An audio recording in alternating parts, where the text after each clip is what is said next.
Hello दोस्तों, तो स्वागत है आपका एसबीआई जर्नी में।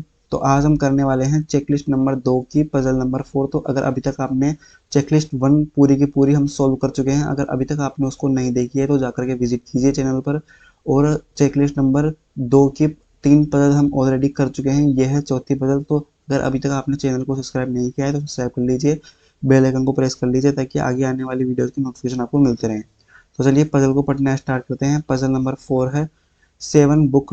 उनके बुक्स के नाम दिए हुए हैं, were purchase on 7 different days of a week. Sunday से लेकर के सैटरडे तक 7 दिन दिए हुए हैं।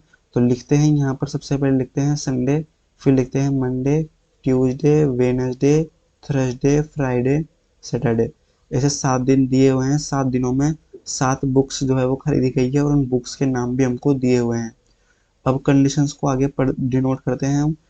हमको दिया हुआ है बुक क्यों वाज बोट आफ्टर वेडनेसडे। इसका मतलब थर्सडे, फ्राइडे या सैटरडे में से एक ना एक दिन जो है वो क्यों आता है। 2 books were bought between Q and P.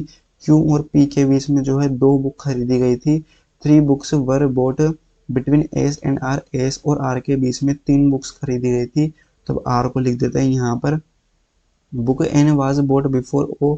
Book N जो है वो ओ के पहले खरीदी गई थी। एंड बट आफ्टर एम, पर बुक एन जो है वो एम के बाद में खरीदी गई थी। नेक्स्ट कंडीशन दी हुई है book P was bought before N.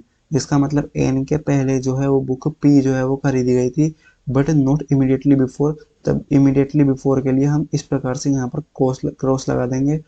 Are was not bought before N. इसका मतलब एन के बाद ही आर को बेचा गया है, तो यहाँ पर एन के बाद में आर को डिनोट कर देंगे। अब देखो इस पजल को बनाना कहाँ से स्टार्ट कर देंगे, मैं कलर चेंज करके आपको बताता हूँ। देखो क्यों के लिए 3 जगह है। क्यों या तो यहाँ आ सकता है, क्यों या तो यहाँ आ सकता है, या फिर क्यों जो है वो यहाँ पर आ सकता है। तो इन तीनों में से मुझे एक पॉसिबिलिटी मान करके चलना पड़ेगा। तो मैं सबसे पहले मान लेता हूँ कि क्यों जो है वो थर्सडे पर है। अगर ये कंडीशन गलत हुई तब मैं क्यों को फिर फ्राइडे पर रखूंगा, और अगर ये कंडीशन भी गलत हुई तो मैं क्यों को रखूंगा सैटरडे पर। तो सबसे पहले रखते हैं क्यू को थर्सडे पर। क्यू से 2 छोड़ करके पी बोला गया है, तो नीचे तो कोई जगह नहीं है 2 छोड़ करके, तो 2 छोड़ करके पी के लिए हमको ऊपर ही आना पड़ेगा। ठीक है। अब नेक्स्ट कंडीशन देखते हैं। हमको बोला गया था कि पी के नीचे एन होना चाहिए, परंतु इमीडिएटली नीचे नहीं होना चाहिए। इसका मतलब एन जो है वो यहाँ तो आएगा नहीं। तब एन के लिए देखो कौन कौन सी जगह है। एक तो एन यहाँ आ सकता है, एक एन जो है वो यहाँ आ सकता है। एन यहाँ क्यों नहीं आ सकता, क्योंकि एन के नीचे आर को भी रखना है और एन के नीचे ओ को भी रखना है।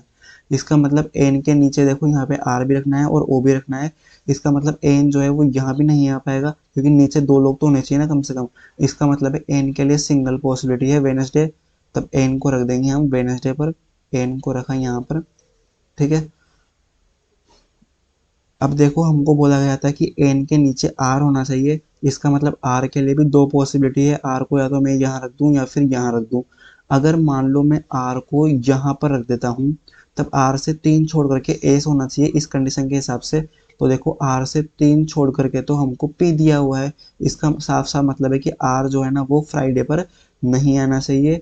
आर को रखेंगे हम सैटरडे पर। इस कंडीशन को क्रॉस कर देंगे, इस कंडीशन को क्रॉस कर देंगे।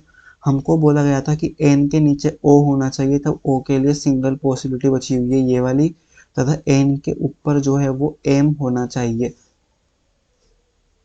अच्छा, एन के ऊपर एम होना चाहिए, इसका मतलब एम के लिए एक तो ये वाली जगह बची हुई है और एक ये वाली जगह बची हुई है। तो ये सारी कंडीशन हमारी पूरी हो चुकी है।